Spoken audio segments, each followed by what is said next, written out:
suami istri Andi dan Toka ini lagi ngemis di jalanan. Tiba-tiba ada nomor lotre nyasar nih guys. Mereka pun mencoba mendaftarkannya dan ternyata mereka menang dan sekarang menjadi miliarder. Sekarang hidup mereka berubah drastis, bisa makan di restoran mahal ini. Tapi saat itu tiba-tiba ada pelayan yang mau jatuh nih. Beruntung Andi bisa menyelamatinya. Melihat itu Toka cemburu dan memberikan uang yang banyak kepada pelayan itu agar tidak mengganggu suaminya. Setelah itu mereka pun jalan lagi. Pas lihat toko baju, Toka pengen banget nih dan akhirnya dia borong semua baju yang ada di sana guys. Saat melihat toko perhiasan pun dia borong. Saking banyaknya belanjaan yang Toka beli, suaminya ini sampai kesel. Sampai barang yang dibeli itu berserakan di jalan guys. Tapi mereka biarin aja tuh, gak diambil.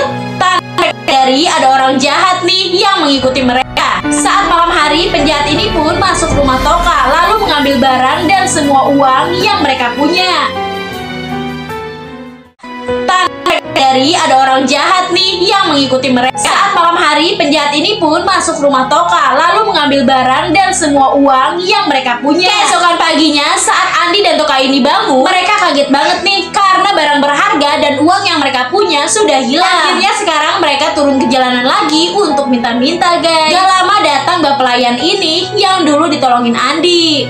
Dia datang untuk menyelamati hidup Andi guys. Pada akhirnya sekarang Toka hidup sendirian di jalanan. Saat suami istri Andi dan Toka ini lagi ngemis di jalanan. Tiba-tiba ada nomor lotre nyasar nih guys. Mereka pun mencoba mendaftarkannya dan ternyata mereka menang dan sekarang menjadi miliarder. Sekarang hidup mereka berubah drastis, bisa makan di restoran mahal ini. Tapi saat itu tiba-tiba ada pelayan yang mau jatuh nih. Beruntung Andi bisa menyelamatinya. Melihat itu Toka cemburu dan memberikan uang yang banyak kepada pelayan itu agar tidak mengganggu suaminya. Setelah itu mereka pun jalan lagi. Pas lihat toko baju, Toka pengen banget nih dan akhirnya dia borong semua baju yang ada di sana guys. Saat melihat toko perhiasan pun dia borong. Banyaknya belanjaan yang Toka beli, suaminya ini sampai kesel. Dari ada orang jahat nih yang mengikuti mereka.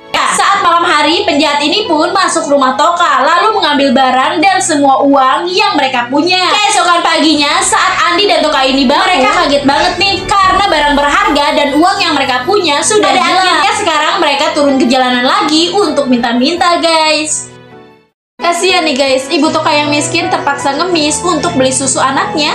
Beruntung masih ada orang baik yang mau ngasih uang nih guys. Tapi sayangnya uang itu malah dicuri nih sama orang jahat. Di sisi lain, ibu Jenny menangis karena kehilangan anaknya. Tiba-tiba pintu bel berbunyi. Ternyata saat dibuka, ternyata ada bayi nih yang dibuang di depan rumah ibu Jenny. Nah, itu adalah anaknya ibu Toka nih guys. Ibu Toka sengaja membuang anaknya nih biar anaknya itu hidupnya tercukupi. Singkat cerita, 3 tahun kemudian, saat itu Toka sedang jalan-jalan nih, dan ibu pengemis ini menyadari bahwa anak yang lewat itu adalah Toka, anak kandungnya. Ini pun mengenali dari kalung yang Toka gunakan. Melihat itu, ibu Jenny langsung membawa Toka pergi menjauh. Saat sampai di rumah, ibu Jenny nggak sengaja nih ngejatuhin kalungnya Toka. Di sana dia melihat ada foto Toka bersama ibu kandungnya yang ternyata itu adalah pengemis tadi. Dengan berlari, Toka pun langsung menghampiri ibu kandungnya. Dan pada akhirnya mereka pun bisa bersama lagi guys. Siapa nih yang sayang ibunya dan pengen ibunya masuk surga? Jangan lupa subscribe dan komen ya guys. Suatu hari Toka dan Siska ini berantem gara-gara rebutan remote TV. Saat itu juga ibunya datang dan menyuruh Toka untuk mengalah. Toka pun selalu kesel nih karena si Siska itu selalu dibela oleh ibunya.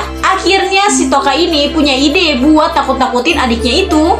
Tapi akhirnya si Toka ini malah dimarahin sama ibunya. Si Siska pun gak mau tinggal diam. Dia pun akhirnya punya ide buat balas dendam. Saat kakaknya ini lagi tidur, dia nyoret-nyoretin mukanya kayak gini guys. Terus si Siska ini bangunin si Toka kan dan bilang kalau pacarnya itu nelfon. Dan pas nelfonnya itu diangkat, dia malah diketawain tuh sama pacarnya. Toka kesel banget kan tuh, jadi dia balas dendam lagi nih. Pun mau ngolesi sepatunya Siska pakai sabun. Akhirnya Siska ini pun menabrak si Toka dan mereka pun sama-sama jatuh dan terluka. Mereka berdua pun dilarikan ke rumah sakit dan kakinya mereka pun sama-sama patah nih guys. Walaupun mereka udah sama-sama sakit nih, mereka tetap aja nggak mau ngalah dan masih berantem juga. Ayo, kalian juga pernah nggak nih berantem sama kakak atau adik kalian? Coba ceritain di kolom komentar ya guys.